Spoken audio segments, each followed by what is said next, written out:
Welcome to The Explainer. So today we're doing something a little different. We're not digging into an article or a paper. Instead, we're getting a peek inside a musician's private digital sketchbook, a whole collection of experiments that are all trying to answer one big question.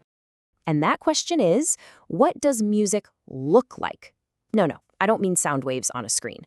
I'm talking about the idea of the music, the structure, the composition, the actual machine that makes the sound happen in the first place.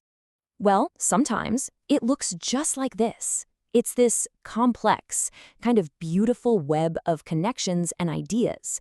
You see, this isn't just a random diagram. It's a blueprint for sound itself. And to really get what's going on here, we're going to have to dive in. Okay, so what we're actually looking at here are things called patches. The best way to think about them is like a composer's private sketchbook. Seriously. But instead of using pencil and paper, the workbench is a computer, and the tools are just pure logic. It makes it this incredible sandbox for just trying stuff out. And these things, they aren't just drawings or plans. No way. They are the musical machines. It's like building these little Rube Goldberg contraptions, where each part has a job, and the whole thing is designed to create a very specific, and sometimes a totally surprising sound. So to really get what's happening in these patches, you just need to learn a super simple visual language. Don't worry, it's not complicated. There are really only 3 core ideas we need to know to get the basics down. First up is the patch itself. That's the whole thing you're looking at, the big picture. Think of it as the canvas or the blueprint. It's just the space where all the magic happens. All right, so on that canvas, you have what are called objects, and each one is basically a tiny robot with one very specific job to do. Maybe one robot's job is just to spit out a random number. Another one might cycle through a list of musical notes. They're all just these little specialized tools. And finally, you've got the signal. Those are just the lines you see connecting all the little robots. They're like the wires. They carry information, could be a number, could be a rhythmic pulse, a trigger, from one object to the next, telling it what to do and exactly when to do it. Now, this is where it gets really interesting, because when you look through this whole sketchbook, you can see the ideas evolve. The early experiments, like this one here, XB301, had a really simple goal. Just tell an external keyboard what notes it should play. And this brings up a really key point. The patch itself isn't making any sound, not yet. It's just sending out MIDI data, which is just instructions. The best analogy is it's like a player piano roll, or digital sheet music for a robot. It's just telling a separate instrument how to play.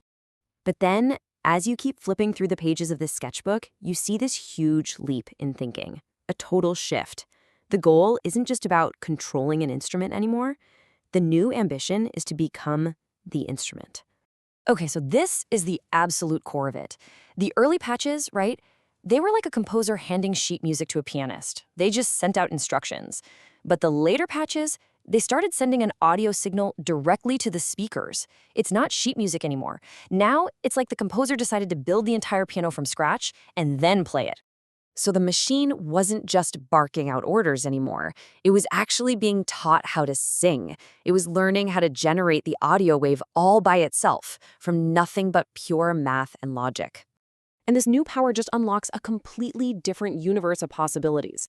I mean, with the ability to create sound directly, the composer could now build entire virtual instruments right there inside the computer.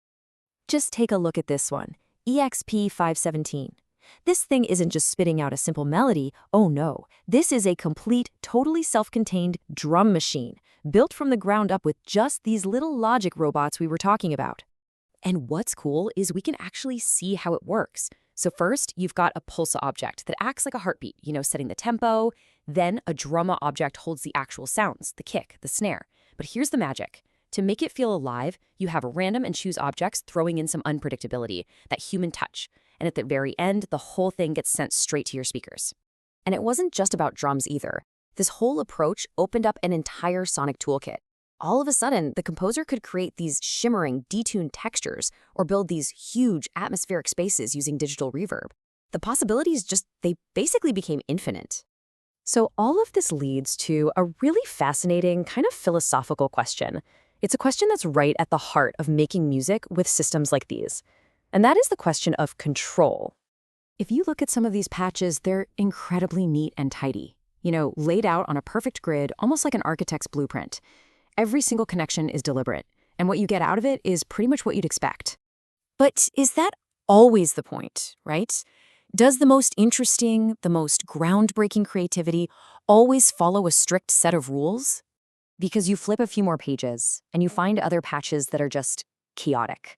They're sprawling, they almost feel alive, they look less like a blueprint and way more like the root system of a tree. And that's on purpose. They are built specifically to be unpredictable, to surprise even the person who created them. And that right there, that is the core idea of generative music. The role of the composer shifts. You're not just writing notes anymore, you're designing a system that you actually encourage to have a life of its own, to create things that you, the artist, never could have planned for. And all of this leaves us with one final big question to chew on. When you can design a machine not just to play back what you tell it, but to actually compose, to create, to surprise you, where exactly does the artist end, and where does the instrument begin?